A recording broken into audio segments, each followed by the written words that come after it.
రామ రామ రామ రామ రామ రామ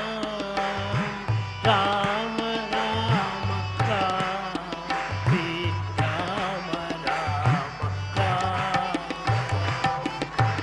రామ కళ్యాణంలో తెలుసు కదా, సీతమ్మ వారు రాముడి మెడలో దండ వేసేస్తారు.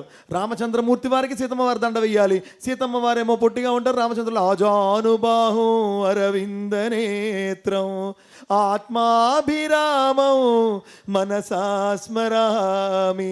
ఆజానుబాహుడికి దండల వేస్తుంది. ఈమె ఎగరలేదు, ఆయన వంగడు.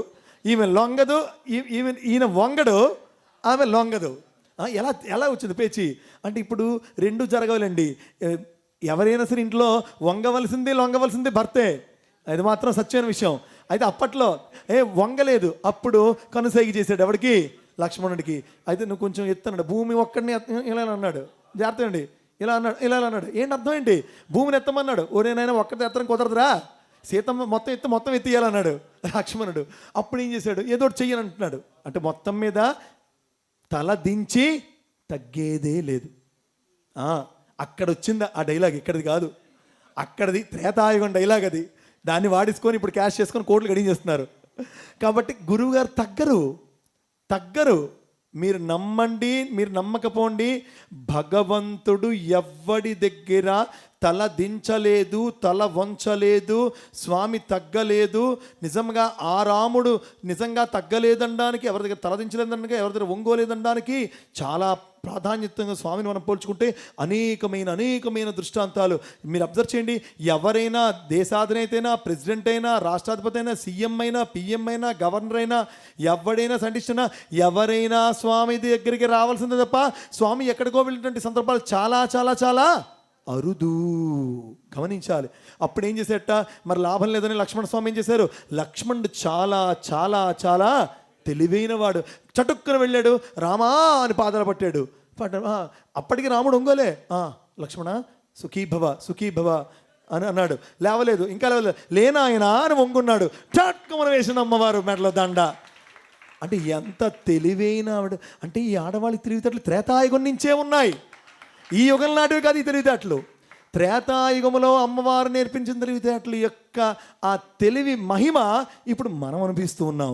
కనుక ఈ అద్భుతమైన అంశంలో మనం తెలుసుకోవాల్సింది రామ లక్ష్మణుల యొక్క ఆ స్నేహభావము, అన్నదమ్ముల సోదరత్వమే కాదు, మైత్రి, కనుసైగలతో, ఆలోచనలతో, కదలికలతో, మెదలికలతో లక్ష్మణుడిని మెప్పించి, లక్ష్మణుడిని ప్రేమించి. అప్పుడు మీకు తెలుసు కదా, ఇంద్రజిత్తు వేసిన బ్రహ్మాస్త్రానికి మూర్ఛల్లిపోయినటువంటి యొక్క లక్ష్మణుడు కింద పడిపోతే, ఆ రామరావణ యుద్ధ భూమి నందు అక్కడ ఆ రణరంగమందు పడిపోతే, రాముడు లక్ష్మణుని యొక్క శిరస్సుని తొడ మీద పెట్టుకొని, ఓ లక్ష్మణ, నాకు కావాలనుకుంటే సీత లాంటి భార్య దొరుకుతుంది, కౌశల్య లాంటి తల్లి దొరుకుతుంది, కానీ నీలాంటి సోదరుడు దొరకడు. నువ్వే కానీ ప్రాణంతో లేకపోతే నేను కూడా ప్రాణంతో అయోధ్యకు తిరిగి వెళ్ళానంటే అది నిజమైనటువంటి అన్నదమ్ముల తత్వం కదా. అలా ఎవరైనా ఇప్పుడు కానవస్తున్నారా? ఇతరుల లోపాలు ఎంచుకుంటూ, ఇతరులను ద్వేషించుకుంటూ, నాకు ఇది ఇచ్చేవు నీకు ఇది ఇవ్వలేదు, నీకు ఇది ఇచ్చేవు నాకు ఇది ఇవ్వలేదు, నాకు ఇది ఇవ్వా నువ్వు ఇవ్వా అంటే నిరంతరం గలాట, కొట్లాట, జీవితాంతం అశాంతి. కానీ రోజులో ప్రశాంతత కావాలని దేవుడి పూజ. ఇది జరుగుతుందా? మనసునందు మంచి, మాటలందున మంచి, నడతలందు మంచి పొడమకున్నా, సాయి మిమ్ము మెచ్చి సంతోషమెటులిచ్చు, చెప్పరయ్య మీరే ఒప్పుకొందు, చెప్పరయ్య మీరే ఒప్పుకుందు. మన మాటల్లో మంచి లేదు, మనసుల్లో మంచి లేదు, మాటల్లో మంచి లేదు, నడతల్లో మంచి లేదు. సాయి మిమ్ము మెచ్చి సంతోషమెటులిచ్చు. ఎందుకు ఇవ్వగలం మీకు స్వామి? మీ మంచితనం మనసుల్లోని, మాటల్లోని, నడతలు లేకపోతే చెప్పరయ్య మీరే ఒప్పుకుందు.